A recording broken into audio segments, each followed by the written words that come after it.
Hello students, now I'm going to teach you about S algorithm for machine learning. So when you go for S algorithm, it is a basic concept learning algorithm in machine learning. So it finds the most specific hypothesis which fits all the positive examples. We have to consider only positive training examples. So it starts with the most specific hypothesis and generalizes this hypothesis every time it fails to classify the observed positive training data. So we very well know that in my previous video I have taught you what is a question mark mean by. I have taught you what is question mark. Question mark is it can take any value, that is it doesn't care, don't care condition. Next goes for a specific value, example for cold or warm or strong, and phi indicates that no value is acceptable. So this is the most general hypothesis, that is any day is a favorable day. Any day is a favorable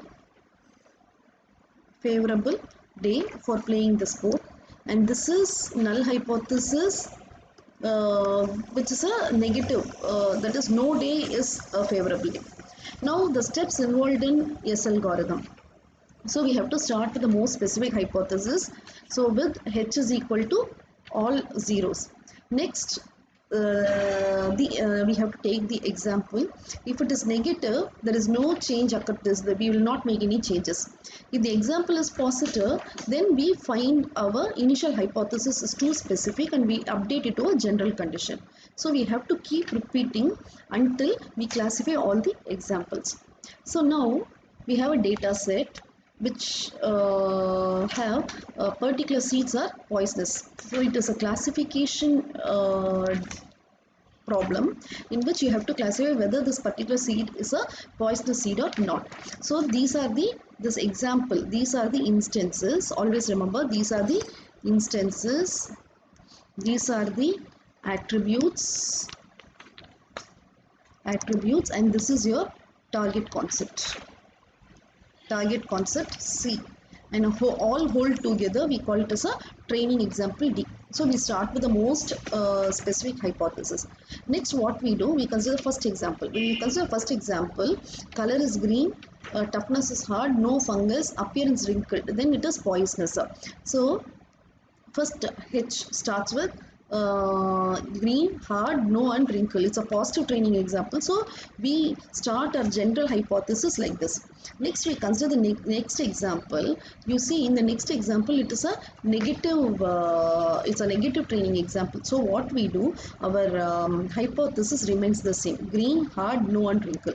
Next take the third example, it is brown, soft, no wrinkle, again a negative training example. So whenever you encounter a negative training example, you just skip it and keep the most general hypothesis as the earlier hypothesis as the most general one. Next, consider the fourth hypothesis, orange, hard, no wrinkle, yes. So now there is a change in your attribute. First it was green. For the first positive example it was green. For the next positive example it is orange, and both remains hard, and there is no fungus for both appear and wrinkle. So when there is a change in the attribute, immediately what you do, you put a don't care condition. So you have to compare every single attribute. Now consider the fifth example. Again there is a change. It has changed to green, and now this hard, from the hardness it has turned to softness, and there is a fungal infection, and appearance from wrinkle it has appeared to smooth, and it is a positive training example. So what we do, change the hypothesis. We change the hypothesis from all becomes don't care value.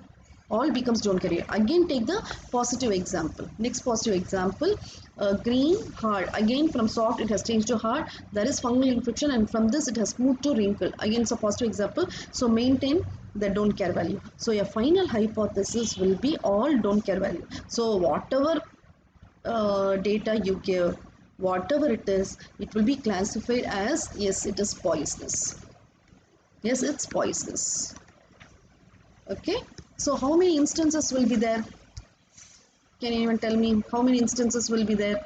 There are actually 7 instances, and so when you see this, uh, it was like in the enjoy sport example we calculated as 3 into 2. Here also, here green, brown and orange. So there are three values for color, and for toughness it is two values, and for fungus it is two values, and for appearance it is two values. So how many instances will be there?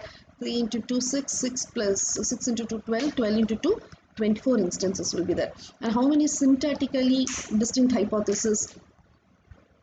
How many syntactically distinct hypotheses you have? In your syntactically distinct hypothesis, it will be like you have to add two values to this. So it will be 5 into 4 into 4 into 4. So it is 20, 20 into 4, 80. So 320 syntactically distinct hypothesis. And semantically distinct hypothesis is 1 plus 4 into 3 into 3 into 3. So it will be 12, 12 is a 36, 36 into 3 is 108. So 109 semantically distinct hypothesis. So I can teach you S algorithm with one more example, the same enjoy sport example. So I also applied in using Python. So when you see this, the algorithm goes like this. Initialize H the most specific hypothesis, then consider only positive example and eliminate the negative example.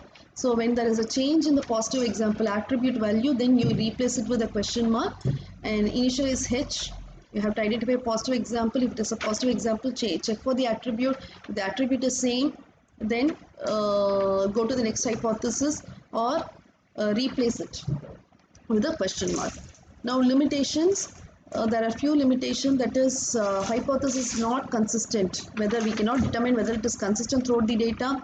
Inconsistent, if the training set is inconsistent, then it may mislead the finders algorithm, and it does not have a backtracking technique. So these are the limitations. And when you implement it, see, first one is a positive training example. So first you will initialize your hypothesis as a more specific hypothesis. Then